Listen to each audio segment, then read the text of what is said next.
Uzun PHP dersiga 37-ci qism PHP'dagi XML DOM. İşçi qismida belgilangan DOM analizi PHP'da XML hujjatni bir taraf qilishni amalga oshirdi. DOM deganimiz HTML va XML hujjatining o'lcham to'planmasi bo'lib, bu hujjatlarni o'lcham bo'yicha ziyorat qilish yoki mashg'ulot qilish eg'izini belgilaydi.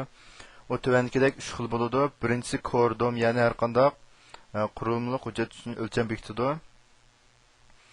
XML DOM, XML hujjat uchun o'lcham bekitilgan obyekt to'plami hisoblanadi. HTML DOM bo'lsa, HTML hujjat uchun o'lcham bekitilgan obyekt to'plami hisoblanadi. Biz masalan buningga oddiy bo'lgan tuvandagi misolni ko'rsak, bu yerda node chekit XML degan ma'vo oddiy bo'lgan bir XML hujjatidagi ma'vo bir bo'lak uchur bo'lgan bo'lsa, bir guruh uchur.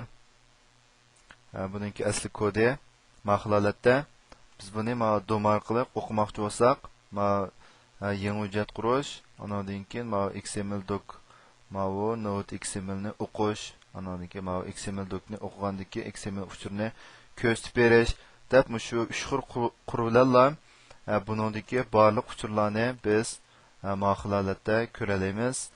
Andan keyin har bir uchurni buningdagi har bir text uchurni, har bir masalan heading from degan uchurlarni bir ko'rsatib berish deganni amalga oshirmoqchi bo'lsak, buni nihoyatda oddiy usullar holatda item node name yoki item node value degandek holatdagi qiymat berish shaklidan foydalanib for each deganimiz davriy jumla hisoblandi. Buningki ijro qilgandan keyingi natijasi holatda masalan to from degandagi har birisining qiymati bu yerda ayrim holda bunda ko'rindi.